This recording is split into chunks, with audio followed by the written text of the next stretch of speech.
ఈరోజు ఎవరైతే బైబిల్ చదివారో వారు మాత్రమే బైబిల్ పలకబడింది దేవుడు.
ప్రభు అయిన యేసుక్రీస్తు వారి నామమున అందరికీ శుభాభివందనములు. చాలా వారం తర్వాత మళ్ళీ కోరేరులో నేను నిలిచి ఉండటానికి దేవుడు ఇచ్చిన ఈ ఆధిక్యతను బట్టి ఎంతగానో కృతజ్ఞుడనై ఉంటున్నాను. కాబట్టి ఇదేమో కూడా మనం కూడా దేవుని ఆరాధించిన పూర్వము బైబిల్లో నుంచి మన వాక్య లేఖన భాగము చదువుకొని పరిశీలించి మన హృదయంలో కూడా వాక్య వెలుగులో భద్రపరుచుకున్న వారమై మనము కూడా ఆత్మపూర్ణులమై ఆత్మతోనూ సత్యముతోనూ దేవుని ఆరాధించాలని దేవుని ఆశయం అది. కాబట్టి ఇదేమో పాటలు పాడే సమయంలో నాకు అనిపించిన విషయం ఏంటంటే, నేను పాటలు పాడలేకపోతాను, వాయిస్ లేకపోతే చాలా బాధపడతాను. పాటలు పాడేవాళ్ళు లేరు, హై పిచ్లో ఎత్తితే పాటలు పాడడానికి రావడం, పాడదామంటేనేమో నాకేమో వాయిస్ రావడం సహకరించదు.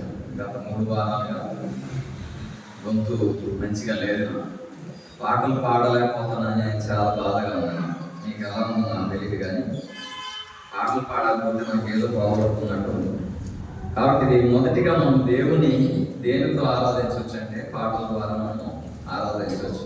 కాబట్టి ఏదైనా మనం కూడా దేవుని సన్నిధిలో చేయవలసిన మనం కూడా కీర్తనల గ్రంథము 50వ అధ్యాయము 14వ వచనం. కీర్తనల గ్రంథము 50వ అధ్యాయము 14వ వచనము 15వ వచనం మనం కూడా చదువుకుందాం. మనం అందరము మన బైబిల్ చేత పట్టుకొని కీర్తనల గ్రంథము 50వ అధ్యాయము 14వ వచనం అందరూ కలిసి చదువుకుందాం. బైబిల్ ఉన్నవారు చదవగలిగిన వారందరూ పేజీ నెంబర్ 479 పాఠగ్రంథ గ్రంథము కీర్తనల గ్రంథము 50వ అధ్యాయము 14వ వచనం. దేవునికి స్తుతియాగము చేయము, మహోన్నతునికి మొక్కుబడులు చెల్లించుము. ఆపత్కాలమున నీవు నన్ను గురించి మొదలుపెట్టుము, నేను నిన్ను విడిపించదను, నీవు నన్ను మహిమపరచెదవు. దేవుని సహాయం కొరకు ప్రార్థనలో వేచి మమ్మల్ని మిక్కిలిగా ప్రేమించిన మా ప్రియాములు తండ్రి, మరొకసారి తిరిగి పాపం చేరి కూడి రావడానికి మీరిచ్చిన ఈ గొప్ప ధన్యతను బట్టి నీకే ఎన్నో వందనాలు స్తోత్రాలు చెల్లించుకుంటున్నాం. ఈ దినం కూడా మేము కూడా మీ సన్నిధిలో చేరి ఇటు రీతిగా నిన్ను కూడా స్తుతించి కొనియాడి గణపరిచి శ్లాఘించే భాగ్యం మాకు దయచేసినందుకు నీకు ఎన్నో వందనాలు స్తోత్రాలు చెల్లించుకుంటున్నాం. సజీవులే కదా నేను స్తుతించదు, నన్ను నేను స్తుతించిన అన్న రీతిగా మేము కూడా ఆయన ప్రభా ఆ యొక్క పాపమును బట్టి శాపమును బట్టి మలినమును బట్టి నశించి నరకానికి పాలవలసిన మేము కూడా నేను నా కరుణా కటాక్షము నీ వాత్సల్యము దినదినం నూతనమైన విధానంలో మా పైన చూపిస్తూ ఆయన ప్రభా వస్తున్న విధానం బట్టి మేము కూడా నిర్మూలన కాకుండా ఏదైనా ఇటు రీతిగా ఈ సజీవుల సంఖ్యలో సజీవుడు ఆయన నిన్ను కూడా స్తుతించి కనపరుచుకొని ఆడే భాగ్యం మాకు దయచేసినందుకు నీకు ఎన్నో వందనాలు స్తోత్రాలు చెల్లించుకుంటున్నాం. ఇప్పుడు కూడా నేను కూడా ఆరాధించి కనపరిచే భాగ్యం ఆయన మాకు కూడా దయచేసినందుకు మేము కూడా ఆత్మపూర్ణమై ఆత్మతో సత్యంతో నిన్ను కూడా ఆరాధించలాగున నీ వాక్య వెలుగులో మమ్మల్ని కూడా ఆయన ప్రభా కడిగి శుద్ధీకరించి మా హృదయంలో కూడా పరిశీలన చేసుకొని నీకు ఇష్టలుగా నీ హృదయానుసారంగా మేము కూడా నన్ను కూడా స్తుతించి ఆరాధించగలకు కావాల్సిన వాక్యలేఖన భాగాలను కూడా మాకు కూడా దయచేస్తున్నామని కోరుకుంటున్నాం.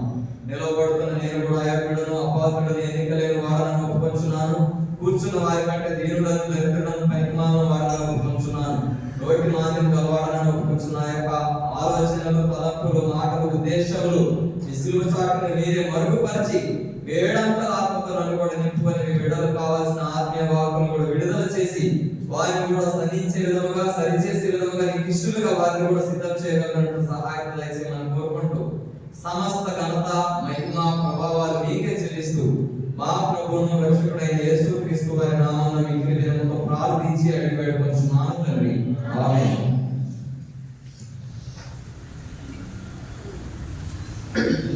కాబట్టి 50వ కీర్తన ఆసాఫ్ కీర్తన.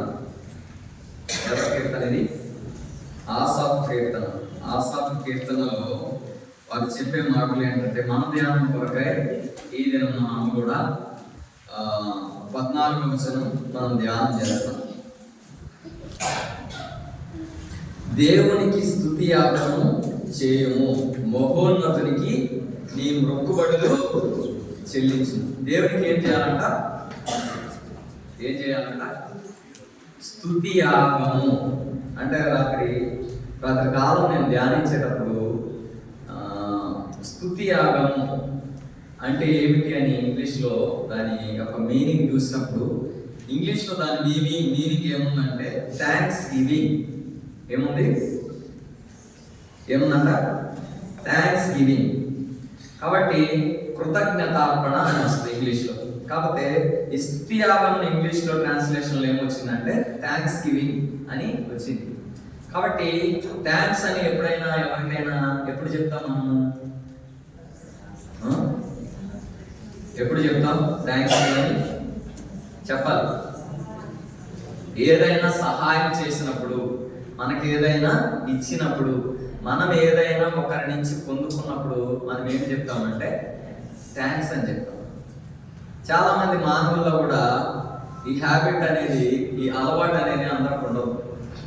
ఎన్ని ఇచ్చినప్పటికీ ఎన్ని తీసుకున్నప్పటికీ కూడా కొంతమంది తీసుకోవడం వరకే కానీ కనీసం నోటి మాటతో కూడా థ్యాంక్స్ అని కూడా చెప్పాలి.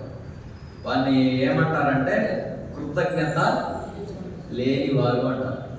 అవునా కాదా? కాబట్టి ఇక్కడ దేవునికి స్తుతి యాగము చేయము, మహోన్నతునికి నీ మొక్కుబడులు చెల్లించుము. కాబట్టి దేనికి చేయాలి? దేవునికి స్తుతి యాగము ఎందుకు చేయాలి అనేది మొదటి ప్రశ్న. ఎందుకు చేయాలి? దేవునికి చేయాల్సిన అవసరం ఉందంటారా? Taking time to say thank you. కాబట్టి దేవునికి ఎందుకు స్తుతి యాగం చేయాలి? చెప్పండి, మీరు తెలిసిన వారు ఎవరైనా ఎందుకు చేయాలి? మీకు తెలిసింది చెప్పండి. దేవునికి స్తుతి యాగం ఎందుకు చేయాలి? గట్టిగా చెప్పండి. తెలవని అడగట్లా, తెలిసింది అడుగుతున్నా. చెప్పండి. ఒక్క రీజన్ కూడా లేదా?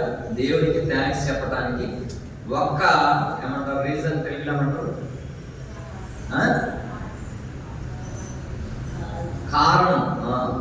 దేవుని స్తుతించడానికి గల కారణం, ఒక కారణం చెప్పమాట. ఎందుకు స్తుతించాలి దేవుని? అది మొదటిగా విలాప వాక్యము 3వ అధ్యాయము 22వ వచనం చదవండి. విలాప వాక్యము 3వ అధ్యాయము 22వ వచనము 23వ వచనం చదవండి. యెహోవా కృపగలవాడు, ఆయన వాత్సల్యత ఎడతెగక నిలుచుచున్నది గనుక మనము నిర్మూలము కాకున్న వారము. ఏంటంట? మళ్ళీ చదవండి. యెహోవా కృపగలవాడు, ఆయన వాత్సల్యత ఎడతెగక నిలుచున్నది గనుక మనము నిర్మూలము కాకున్న వారము. వాత్సల్యత అంటే ఏమిటంటే 78వ కీర్తన 38వ వచనంలో చెప్పబడింది వాత్సల్యత గురించి. కాబట్టి 78వ కీర్తన 38వ వచనం. కాగా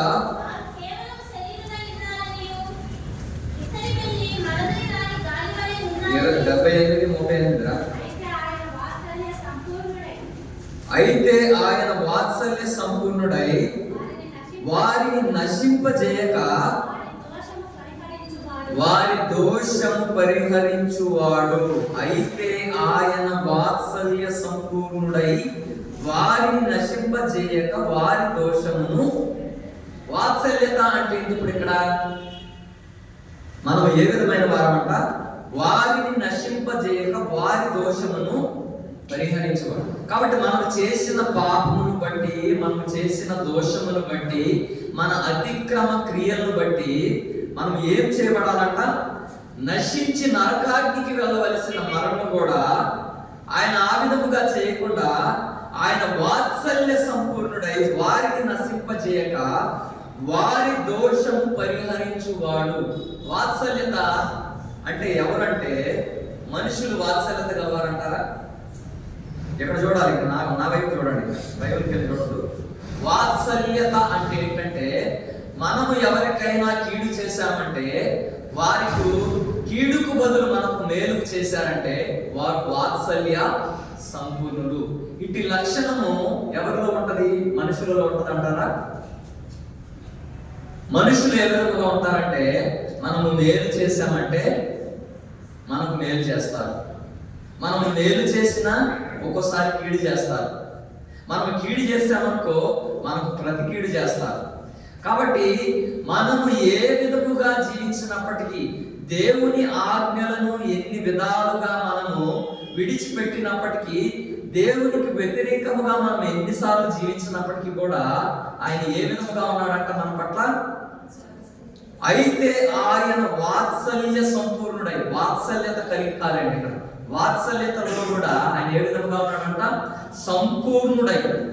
అంటే ఒకసారి వాత్సల్యత చూపించి ఒకసారి వాత్సల్యత చూపించడం కాదు. ఏ విధంగా ఉన్నాడంటే దేవుడు సంపూర్ణముగా వాత్సల్యత మన పైన చూపేవాడై ఉండి మనలను నశింపజేయక వారి దోషమును పరిహరించువాడు. తన ఉగ్రతను ఏమాత్రమును రేపుకొనక పలుమారులు కోపం అణుచుకొనువాడు. కాగా వారు కేవలం శరీరులై ఉన్నారనియు విసరి వెళ్ళి మరలి రాని గాలి వలె ఉన్నారని ఆయన జ్ఞాపకము చేసుకొనెను. మానవులుగా మనం ఎటువంటి వారమాట? తన ఉగ్రతను ఏ మాత్రమును రేపుకొనక.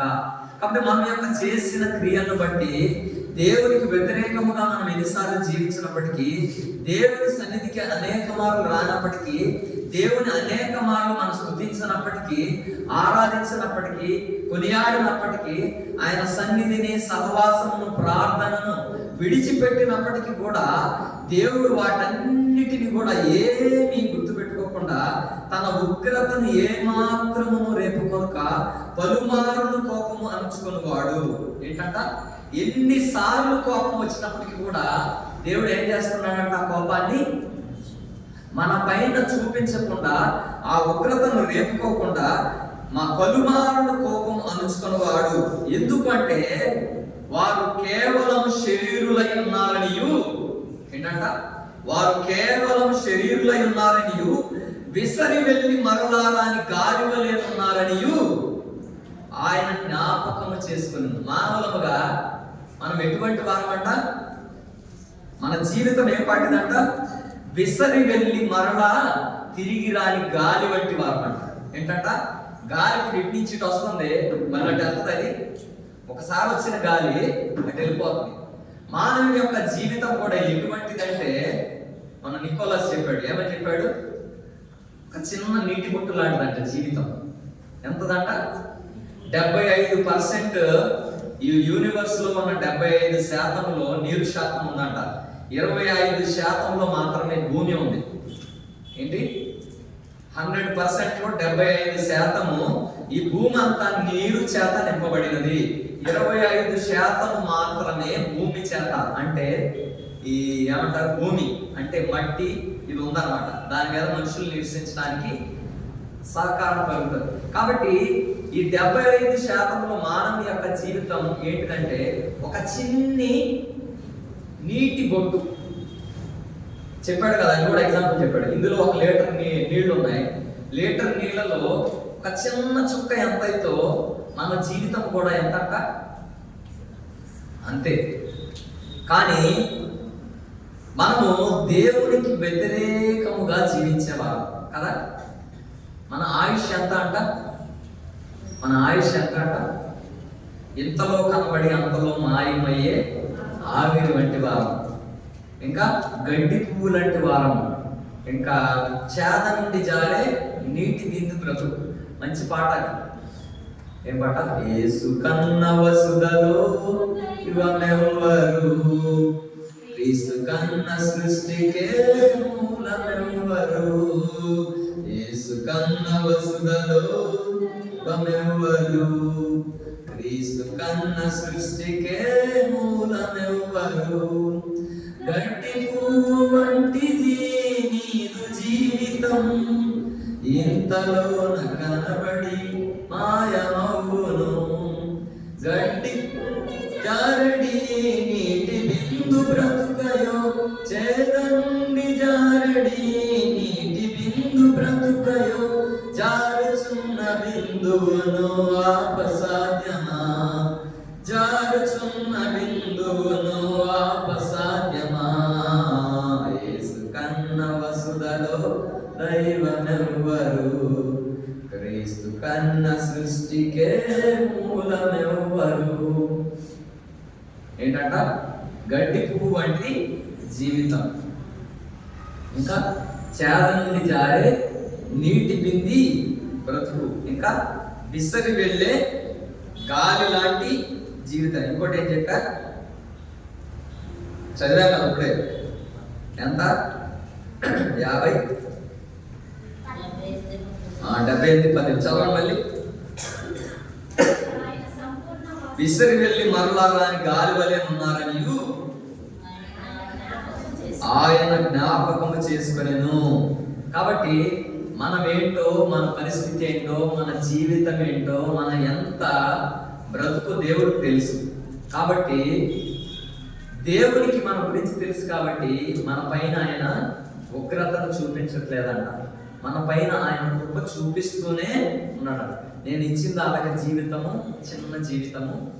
ఆ జీవితమును మళ్ళీ నేను వారి మీద కోపపడి వారి మీద నా విగ్రత చూపిస్తే వారి బ్రతికే ఇంత జీవితం కూడా మధ్యలో ఏమైపోతుంది? అంతమైపోతుంది. వారికి తెలియదులే. అది దేవుడు ఏం చేస్తున్నాడంట, దినదినము కూడా మన పైన వాత్సల్యత చూపించుకుంటూ ఉంటున్నాడు. 70 విలాప వాక్యం 3:23 చదవండి ఒకసారి. 3:23. అనుదినము నూతనముగా ఆయనకు వాత్సల్యత పుట్టుచున్నది కనుక పుట్టుచున్నది, నీవు ఎంతైనా నమ్మదగిన వాడు. అనుదినము నూతనముగా ఆయనకు వాత్సల్యత పుట్టుచున్నదంట. అనుదినం కూడా ఏ విధంగా ఉంటుందంట? నూతనముగా వాత్సల్యత పుట్టుచున్నది. నీవు ఎంతైనా, దేవుడు ఎందుకు ఎంతైనా నమ్మదగిన వాడు చెప్పండి? అనుదినము కూడా నూతనముగా ఆయనకు వాత్సల్యత పుట్టుచున్నదంట. ఏ విధంగా అంటే నూతనముగా అనడానికి శరీర పరంగా మనం తీసుకుంటే, మనం ఏ విధముగా అయితే ఒకరోజు చేసిన టిఫిన్ ఇంకో రోజు చేయమో, ఏం కావాలి మనకి? ప్రతిదినం నూతనముగా కొత్త వెరైటీ కావాలి, కొత్త కూర కావాలి, కొత్త పచ్చడి కావాలి కదా.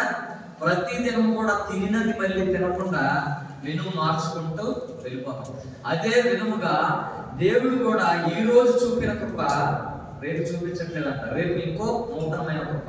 ఎందుకంటే ఈ రోజు చేసిన దోషము కన్నా, పాపం కన్నా మనము కొత్తగా పాపం చేసుకుంటూ ఏమైపోతామంట?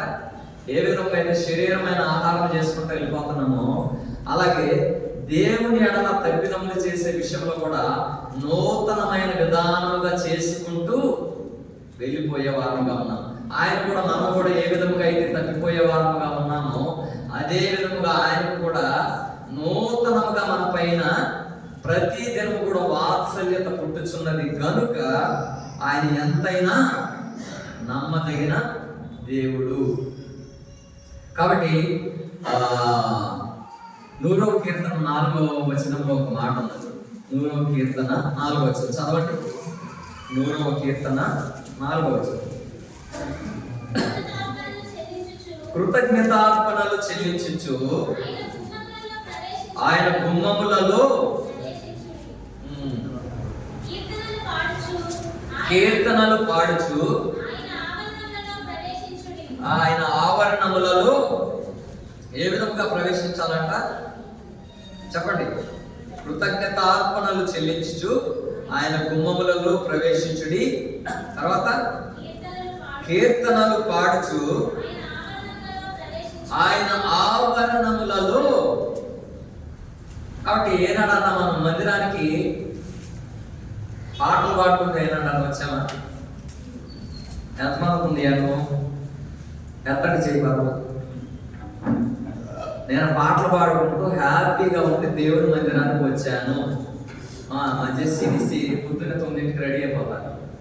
వాళ్ళకి ఒక పని ఏంటంటే ఆదివారం ఫాస్ట్గా రెడీ అవ్వాలి, టిఫిన్ చేయాలి, వచ్చి మైక్లు పెట్టేసి ఉంటాయి. పెట్టేసిన తర్వాత స్టేజ్ ఎక్కి మైక్లు తీసుకొని ఒక పావు గంట, ఒక 20 నిమిషాలు పాటలు పాడుకోవాలి. ఎందుకంటే వాళ్ళకి ఆ టైంలో తప్ప మళ్ళీ ఎప్పుడు టైం దొరకదు. ఇందులో పాటలు పాడతాయి.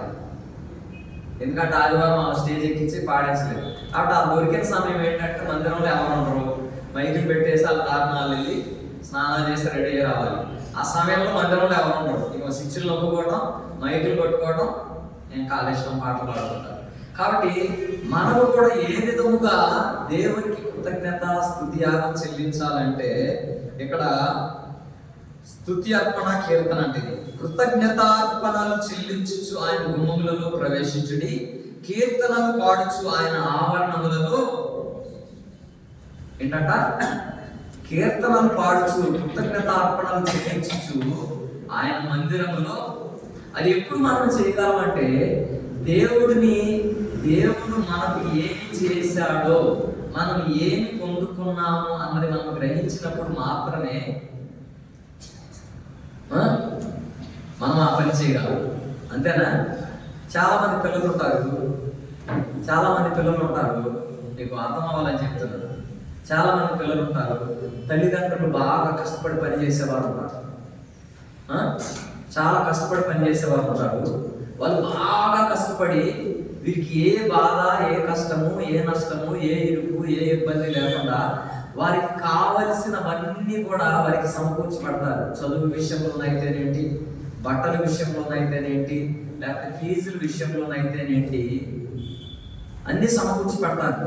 వారు ఏం చేస్తున్నారా, ఎంత కష్టపడుతున్నారా, ఎంత ఎండలో ఉంటున్నారా, భోజనం చేస్తున్నారా, లేకపోతే ఏం చేస్తున్నారా అనేది పక్కన పెట్టేసి వారి గురి ఏంటి? వారి పిల్లలకు ఏ కష్టము, ఏ ఆటంకము రాకుండా వారు సుఖముగా జీవించాలి, మంచిగా చదువుకోవాలి, మంచిగా ఒక స్థానంలో ఉండాలని కష్టపడుతూ ఉంటారు.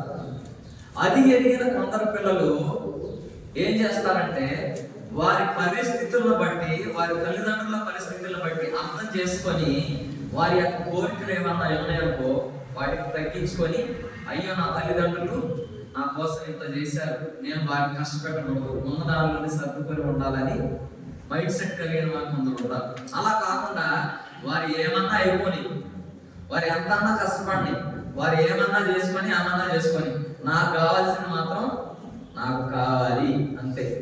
ఇది రెండో మైండ్ సెట్. కాబట్టి దేవుడు ఏమి చేసినప్పటికీ, దేవుడు మనకు సిలువలో ఎంత త్యాగం చేసినప్పటికీ, ఎంత రక్తం కాల్చినప్పటికీ, ఎంత కృప చూపినప్పటికీ, ఎంత వాత్సల్యత చూపించినప్పటికీ, ఎంత కరుణా కటాక్షమును మన పైన చూపించుకుంటూ, మనల్ని కాచి కాపాడి రక్షించుకుంటూ, ఎన్ని విధాలుగా దేవుడు మనల్ని సంరక్షించినా కూడా మనం అనేక మార్లు ఈ కృతజ్ఞత లేని పిల్లలు ఎవరైతే ఉన్నారో వారి వల్లే ఉంటాం. నేను రాత్రి ఒక మంచి విషయం రాస్తాను. ఎక్కడ రాశా? A fresh start every day is a new day. ఏంటంట? ప్రతి దినం కూడా ఒక నూతనముగా మనం ఆరంభిస్తున్నాం. అవునంటారు కాదంటారా? ఇప్పుడు పొద్దున్నే లెగిసి ప్రతి దినం కూడా ఒక రోజు జీవించినట్లు, ఒక రోజు మాట్లాడినట్లు, ఒక రోజు తిన్నట్లు మనం ప్రతిరోజు ఏదైనా కలుస్తుందా? యాసిటీస్గా మనం పుట్టినప్పటి నుంచి చనిపోయే వరకు కూడా ఏ దినమును కూడా ఒకే రీతిగా మనం నడవలేము, ఒకే రీతిగా మాట్లాడలేము, ఒకే రీతిగా ఒకే సమయంలో పడుకోలేము. అవునంటారు కాదంటారు? ఎంతమంది ఒప్పుకుంటారు? ఒక రోజు మాట్లాడిన మాటలు ఇంకో రోజు మాట్లాడదు, ఒక రోజు ప్రవర్తించిన విధముగా ఇంకో రోజు ప్రవర్తించం కదా.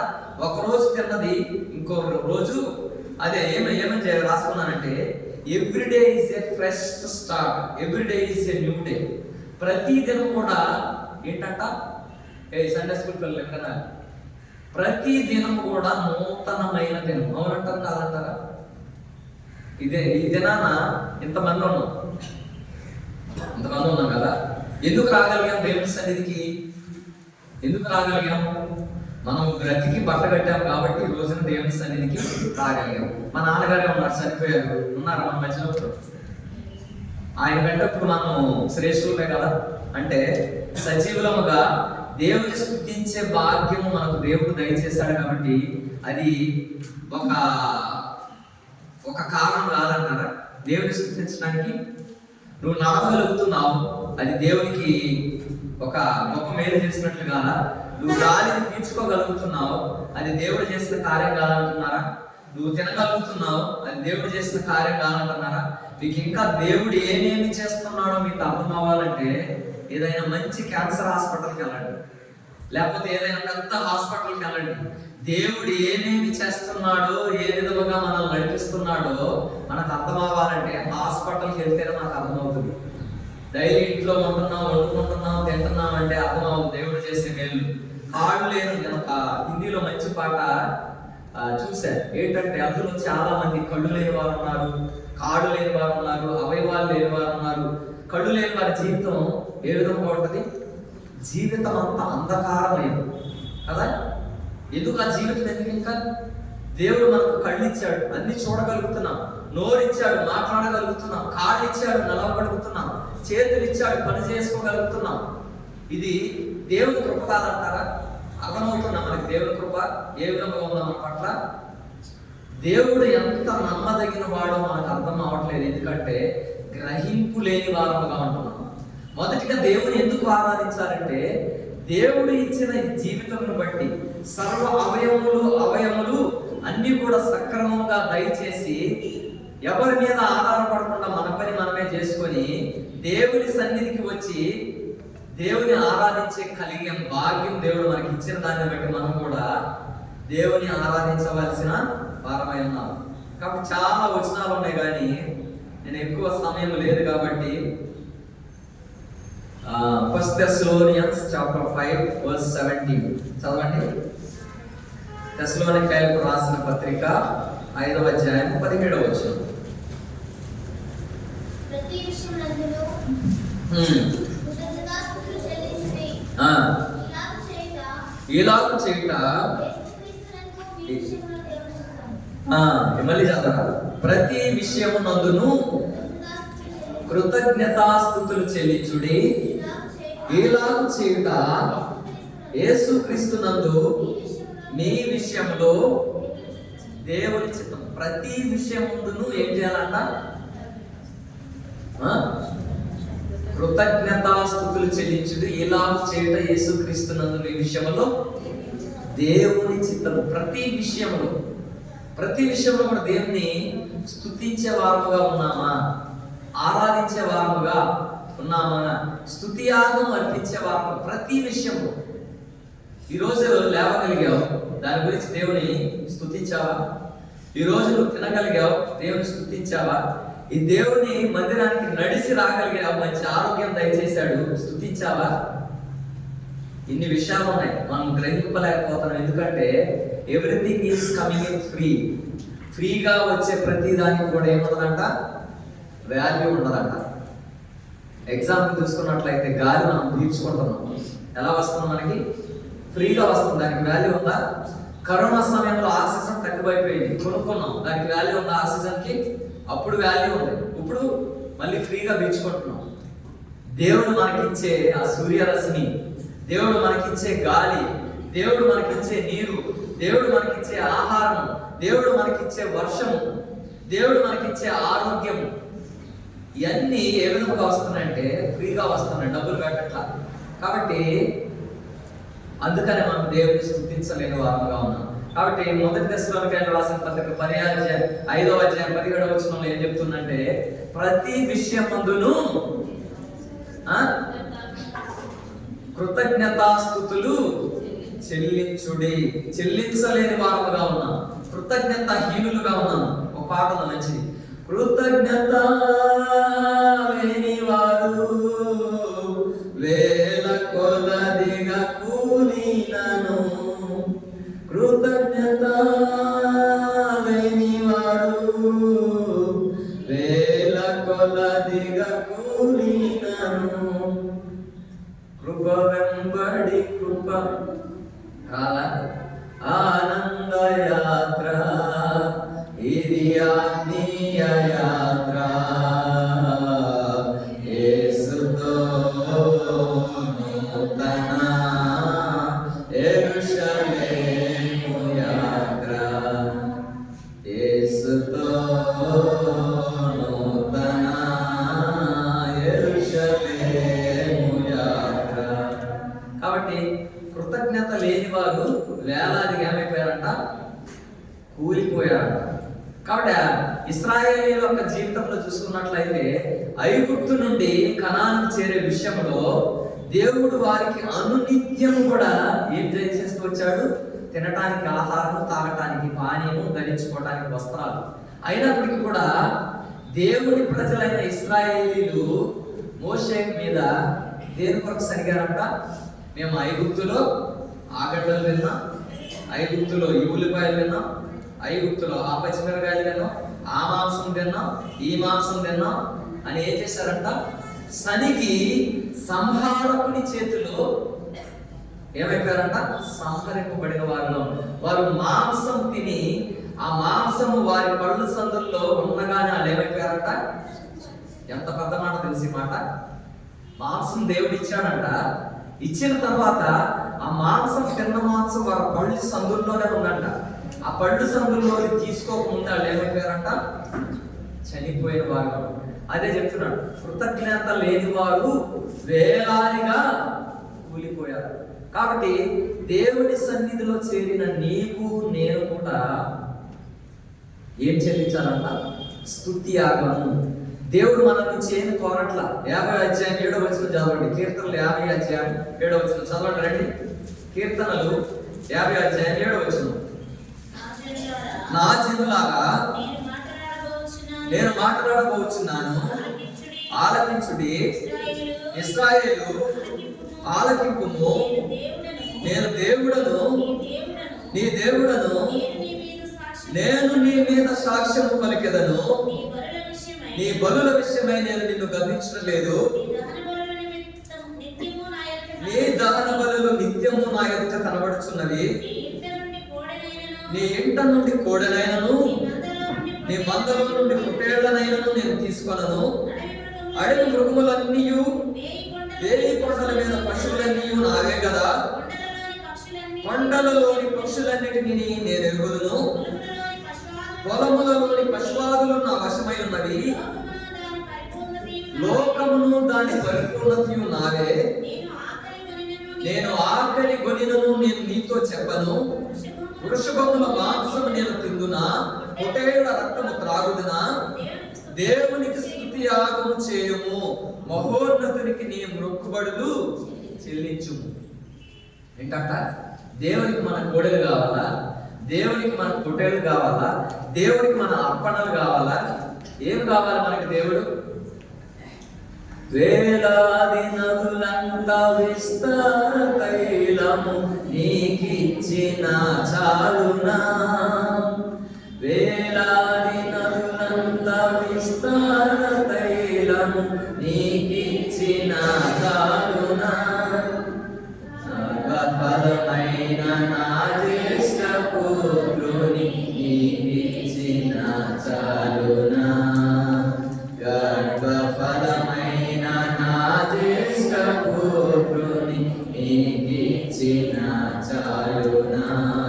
నీవు చేసిన ఉపకారములకై నేనేమి చెల్లింతును. వేలాది దూడలనా, వేలాది పొట్టేళ్లనా, వేలాది దూడలనా, వేలాది పొట్టేళ్లనా. కాబట్టి దేవుడికి ఏం కావాలంట? మన కోడెలు కావాలి దేవుడికి, మన పొట్టేళ్ళు కావాలా, మన అర్పణలు కావాలా? దేవుడు ఏం కోరుతున్నాడు? ఇక్కడే చెప్పబడింది, స్తుతి యాగము. దేవునికి స్తుతి యాగము చేయము. ఏంటంట? యెషయా గ్రంథం 1:11 కూడా చెప్పబడింది ఇదే వాక్యం. అక్కడ యెషయా గ్రంథము 1వ అధ్యాయం 11వ వచనం చదవండి. యెషయా 1:11.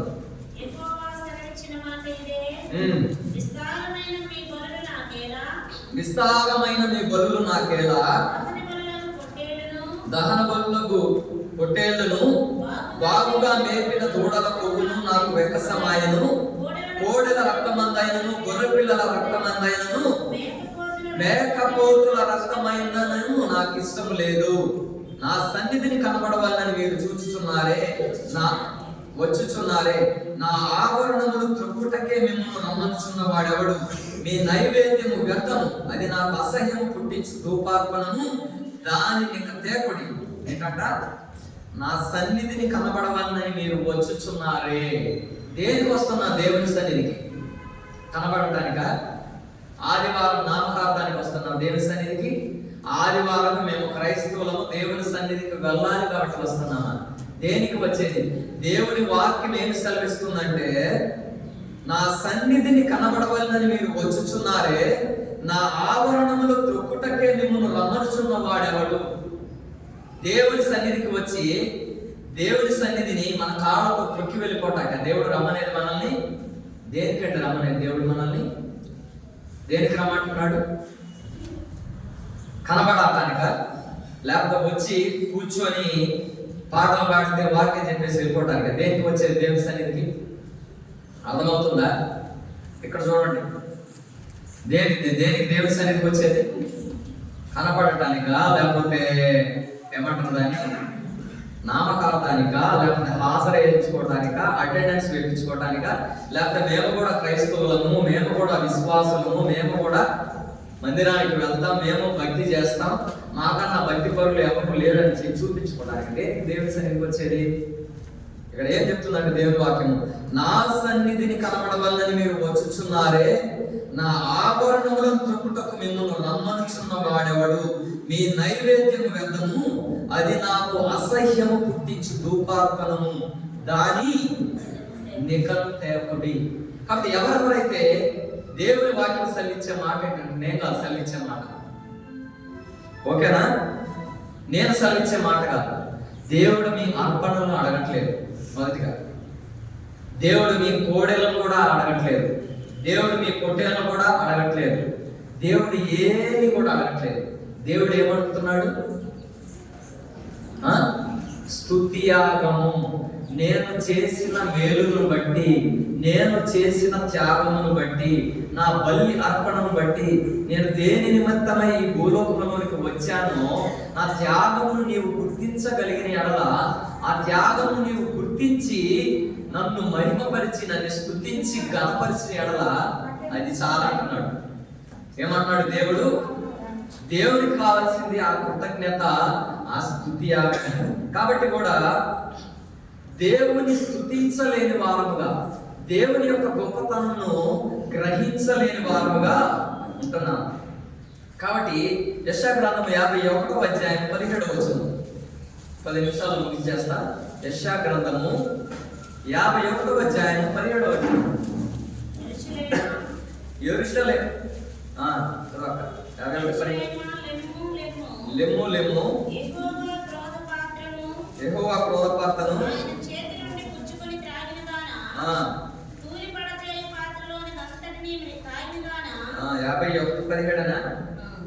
చదవండి ఒకసారి. ఆగండి.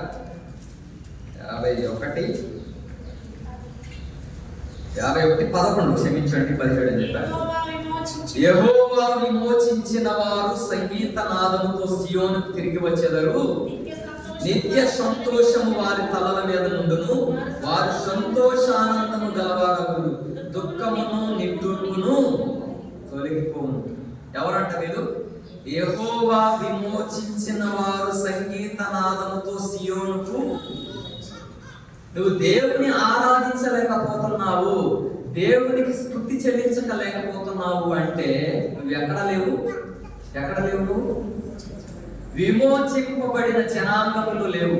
లోకములో నుండి, పాపములో నుండి, శాపములో నుండి, మలినములో నుండి నువ్వు యేసుక్రీస్తు రక్తము ద్వారా విమోచింపబడి ఆ విమోచనలోనికి రాలేకపోయావు, రాలేదు. కాబట్టి అందుకనే నువ్వు దేవుని స్తుతించలేని వారముగా ఉన్నావు. జీవించుచున్నావన్న పేరు మాత్రం ఉన్నది కానీ నీవు వృద్ధుడవే. ఏంటంట? తింటున్నాం, తాగుతున్నాం, బట్టలు వేసుకుంటున్నాం, నడుస్తున్నాం, మందిరానికి వస్తున్నాం అంటే కాదు. వాళ్ళు కాదు సజీవులు. ఎవరు సజీవులు చెప్పండి? ఎవరు సజీవులు అంటే ఎవరు? శరీరపరంగా జీవించేవారా, చూచేవారా, మాట్లాడేవారా, బట్టలు వేసుకునేవాళ్ళ, లేకపోతే తినేవాళ్ళ, త్రాగేవాళ్ళ? ఎవరు సజీవులు? ఇప్పుడు మనకు ఒక భార్య భర్త ఉన్నారు, వారికి ఒక కుమారుడు కూతురు పుట్టాడు. పుట్టిన తర్వాత వాడు పెరుగుతున్నాడు, పాలు తాగుతున్నాడు, గాలి పీల్చుకుంటున్నాడు, అన్నం తింటున్నాడు, పెరుగుతున్నాడు. ఒక 5 సంవత్సరాలు వచ్చినాయి. వచ్చిన తర్వాత ఒక అమ్మ లేదు, ఒక అయ్య లేదు. ఏమైనా ఉపయోగం ఉందా? వాడి వల్ల ఏమైనా ఉపయోగం ఉందా? పేరుకున్నాడు, ఎవరు కొడుకున్నాడని చెప్పుకుంటా ఉన్నాడు, కానీ వాడి వల్ల ఒక ఆనందం పొందటం కానీ ఒక ఉపయోగం కానీ ఏమీ లేదు. మన జీవితం కూడా దేవుని సన్నిధికి ఎన్ని సంవత్సరాలు వచ్చినా కూడా దేవుని స్తుతించలేని వారుగా, దేవుని ఆరాధించలేని వారుగా ఉంటే మనము కూడా ఆ పుట్టిన మోగ కుమారులు అంటారో కుమార్తెలు అంటారో నాకు తెలియదు. అంతే మన జీవితం కూడా. మన వల్ల ఉపయోగం ఉండదు, ఓన్లీ నెంబర్ కౌంట్ అవుతుంది. Number is not the matter. ఏంటి? ఎంతమంది ఉన్నామన్నది కాదు, ఎంతమంది ఆరాధిస్తున్నారు అనేది ముఖ్యం. ఎన్ని వారాలు, ఎన్ని సంవత్సరాల నుంచి దేవుని మందిరానికి వస్తున్నాం అన్నది కాదు. దేవునిలో ఎంత ఎదిగాము, దేవునిని ఎంత అనుభవించాము, దేవుని ఎంత స్తుతించగలుగుతున్నాము, దేవుని ఎంత ఆరాధించగలుగుతున్నాము, మన వల్ల దేవునికి ఏమైనా ఉపయోగం ఉందా? గాడ్ హ్యాస్ బికమ్ ఏమంటారు దాన్ని, ఒక ఏమంటారు దాన్ని, ఉపయోగకరమైన ఒక సాధనం అయిపోయాడు దేవుడు. అవసరానికి అర్థం పెట్టుకుంటా కావాలి దేవుడు. దేనికి? ఏదైనా కష్టం వచ్చిందనుకో దేవుడు కావాలి. దేనికి? అర్థం పెట్టుకుంటా. ఏదైనా అవసరం ఉంది, అది జరగాలి. దేనికి?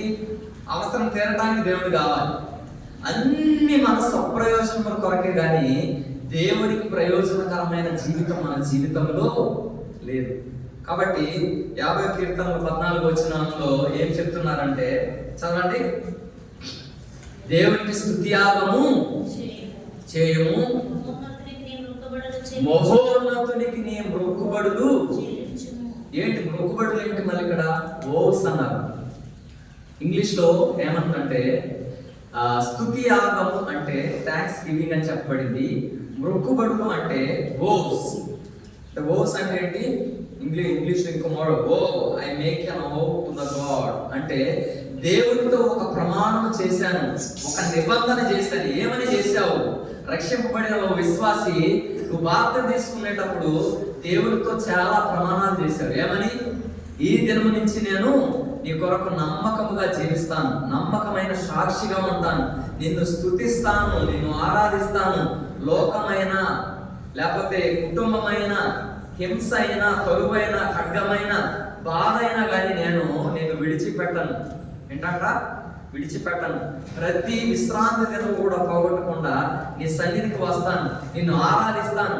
నీకంటే లోకములో నీవు నాకుండగా, ఆకాశమందు నీవు నాకుండగా, లోకములోనిది ఏది నాకు అక్కర్లేదు. అటువంటి జీవితం ఉందంటారు మనకి. దేవునికి ఓస్ అంటే ఏంటంటే అర్పణలు. ఏంటి? ఏం చెప్పబడింది? స్తుతి యాగం. రెండవది మొక్కుబడులు. మొక్కుబడులు అంటే నిర్గమాకాండం 23వ అధ్యాయం 15వ వచనం చదవండి ఒకసారి. నిర్గమాకాండం 23:15.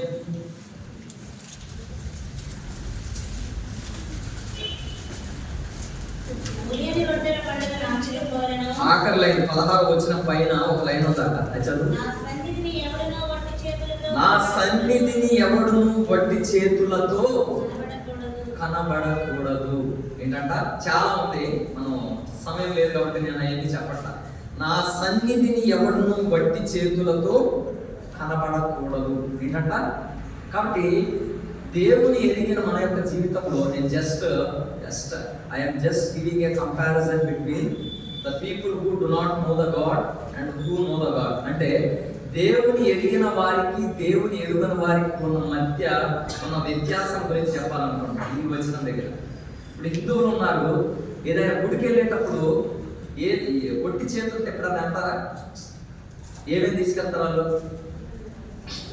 పూలు కావాలి, కొబ్బరికాయ కావాలి, ఇంకా మంచిగా స్నానం చేయాలి, చల్లికి స్నానం చేయాలి, తలకు స్నానం చేయాలి, పొద్దున్నే లగాలి, పసుపు రాసుకోవాలి, ఇంకా ఖాళీ కడుపుతో ఉపవాసంతో దేవుని సన్నిధికి వెళ్ళి ఆ పూలు అక్కడ పెట్టి ఆ కొబ్బరికాయ అక్కడ కొట్టి దండం పెట్టుకొని వస్తారు.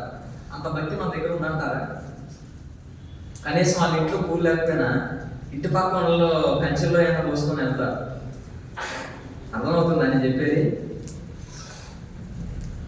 అంత భక్తి ఉందా మనకి? 5ంటికి లేచి ఎప్పుడన్నా చల్లితో స్నానం చేసి ఎప్పుడన్నా మందిరానికి వచ్చామా? కంపారిజన్ చెప్తున్నా. అవునంటారా కాదంటారా? 5:30కి లేచి ఏ రోజైనా మనం లేచి తలకు స్నానం చేసి ఏదైనా ప్రార్థనకు వెళ్ళామా? కొన్ని ఆదివారమే ఉంది. ఆదివారం మందిరానికి వచ్చేటప్పుడు ఏ రోజన్నా చల్లీలతో 9ంటికి ప్రార్థన తలస్నానం చేసి వచ్చామా? అంత భక్తి ఉందంటారు మనకి. We have to compare the reverence that we offer to God. దేవునికి మనం ఇచ్చే ప్రాధాన్యత ఎంత? వాళ్ళు ఇవ్వలేనంత ప్రాధాన్యత కూడా మనం ఇవ్వలేకపోతాం. వారు ఇచ్చినంత ప్రాధాన్యత కూడా ఇవ్వలేకపోతాం.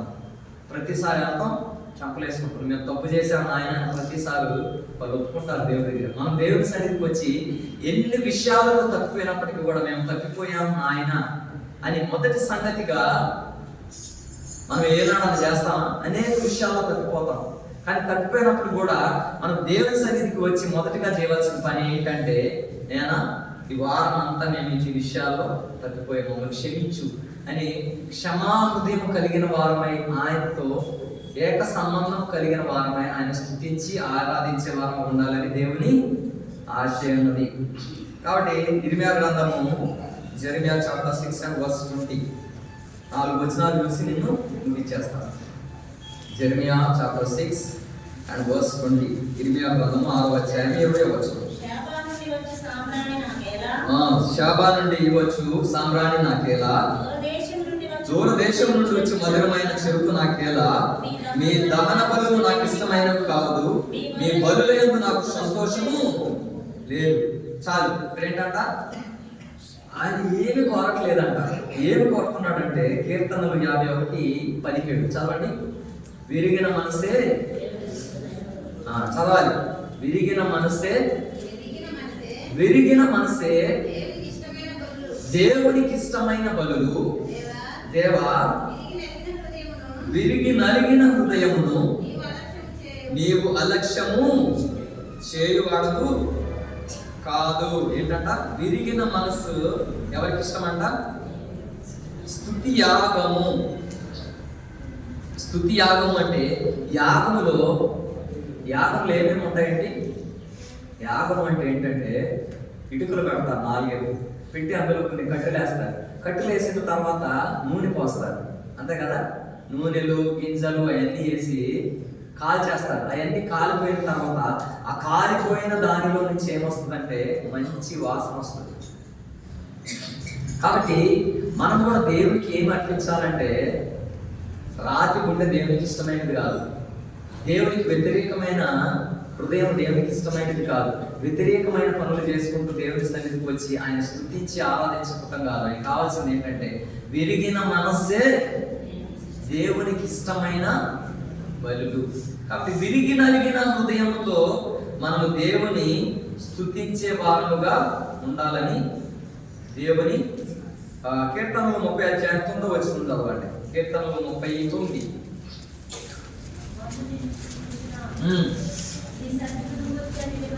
మన్ను నిన్ను స్తుతించునా, నీ సత్యమును గూర్చి వివరించునా. కాబట్టి చేరి కూడి వచ్చిన నీవు నేను కూడా దేవుని స్తుతించలేని వారముగా ఉన్నాము అంటే వీఆర్ ఈక్వల్ టు ద ఏంటిది బట్టిని ఏమంటారు? మన్ను. మనుషుడు ఎవరైతే దేవుని ఆరాధించలేని వాడుగా స్తుతించలేని వాడుగా ఉన్నాడో వాడు దేనితో సమానము అంటే మన్నుతో సమానం. అర్థమవుతుందా? చదవడం వచ్చిన మళ్ళీ కూడా అర్థమవుతుంది. మన్ను నిన్ను స్తుతించునా, నీ సత్యమును గూర్చి అది వివరించునా. అర్థమవుతుందా? తర్వాత యెషయా 38:19 చదవండి. యెషయా 38:19 సజీవులు సజీవులే కదా నిన్ను స్తుతించెదరు. ఈ దినమున నేను సజీవుడనై ఏంటంటే మళ్ళీ చదవాలి. సజీవులు సజీవులే కదా నిన్ను స్తుతించెదరు. ఈ దినమున నేను సజీవుడనై నిన్ను స్తుతించుచున్నాను. సజీవులు సజీవులే కదా నిన్ను స్తుతించెదరు. ఈ దినమున నేను సజీవుడనై నిన్ను స్తుతించుచున్నాను. 18వ వచనం. పాతాళమున నీకు స్తుతి కలుగదు, మృతి నీకు కృతజ్ఞతాస్తుతి చెల్లించదు. సమాధిలోనికి దిగువారు నీ సత్యమును ఆశ్రయించరు. ఏంటంట? పాతాళమున నీకు స్తుతి కలుగదు. రెండవదిగా మృతి నీకు కృతజ్ఞతాస్తుతులు చెల్లించదు. మూడవదిగా సమాధిలోనికి దిగువారు నీ సత్యమును ఆశ్రయించరు. కాబట్టి నీవు నేను సజీవుల సంఖ్యలో ఉన్నామా, లేకపోతే సమాధిలో దిగిపోయిన స్థితిలో ఉన్నామా, లేకపోతే పాతాళంలో ఉన్న స్థితిలో ఉన్నామా? ఇంకో స్థితి ఏంటి? సమాధిలో ఉన్నామా, పాతాళంలో ఉన్నామా, మృతుల సంఖ్యలో ఉన్నామా, లేకపోతే సజీవుల సంఖ్యలో ఉన్నామా? సజీవులు సజీవులే కదా నిన్ను స్తుతించెదరు. మన్ను నిన్ను స్తుతించున్నాను. కాబట్టి నువ్వు మన్నులాగా ఉన్నావో లేకపోతే సజీవుడుగా ఉన్నావో నీవే పరీక్షించు. సజీవులు సజీవులే కదా నిన్ను స్తుతించరు.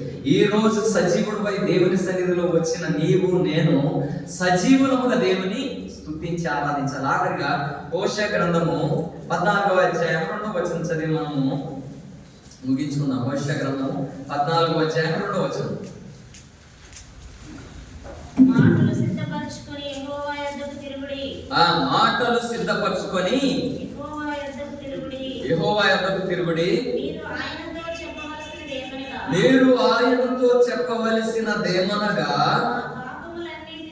మా పాపములన్నిటినీ పరిహరించు పరిహరింపుము. ఎట్లకు బదులుగా నీకు మా పెదవులను అర్పించుచున్నాము.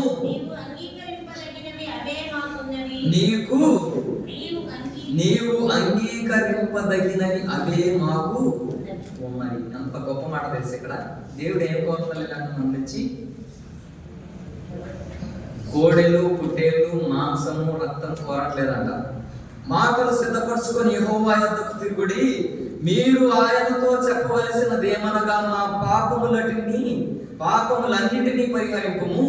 ఎట్లకు బదులుగా నీకు మా పెదవులను అర్పించుచున్నాము. నీవు అంగీకరింపదగినవి అవి మాకే ఉన్నాయి. ఎట్లకు బదులుగా ఏం అంగీకరించాలా, ఏం అర్పించాలంట మనము? ఎట్లకు బదులుగా నీకు మా పెదవులను అర్పించుచున్నాము. అర్పించే వారం ఉన్నానా? మన పెదవుల నుంచి వచ్చే అర్పణను దేవుడు కోరుతున్నాడు. జిహ్వ ఫలం అని ఉంటుంది. ఎక్కడ మాట? జిహ్వ ఫలము.